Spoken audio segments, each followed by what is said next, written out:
aniga hadda hamigaasi aad iguma weyna sababtoo ah cost badan bay leedahay madaxnimadu waxay leedahay mid personal ah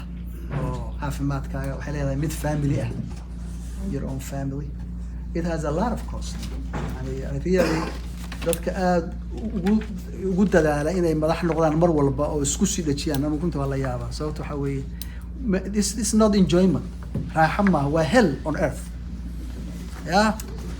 imagine I wake up at 7 a.m. in the morning baan waxaan ka caafaa foglo obvious qof walba markuu salaada tukado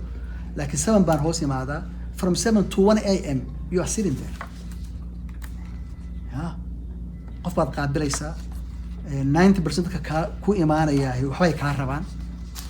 yeah ma haysid you don't have it challenge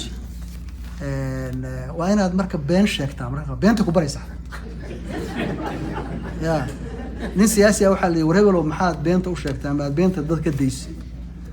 wuxuu yidhi abaalka igu leedahay inaan ka warqabin buu yidhi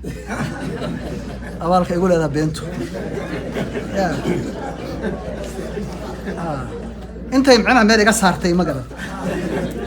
inaad been sheegto marka dee been la sheegana fiican maaha marka waxaa kaloo ka daran waxaa weeye mas-uul baa tahay qof kasta waddanka waxaa ka dhacaya waa garanaysaano haddii ri ay maaragtay qodaxu muddo adaa lagu weydiinaya aakhiro so aakhiro laftigeeda in laga fakara maa laftigeeda we are all mortals ma ogtahay waa dhimanayna dhammaanteen marka cadaalad daraa suubin kartaa eex baa suubin kartaa baloo dhan baa ku kici kartaa ma garata waxaan fiicna baa samayn kartaa waxaasoo dhan waxaa weeye wax adiga aakhirada xataa u wanaagsan maaha marka I'm not king, but if the opportunity arises, we'll see.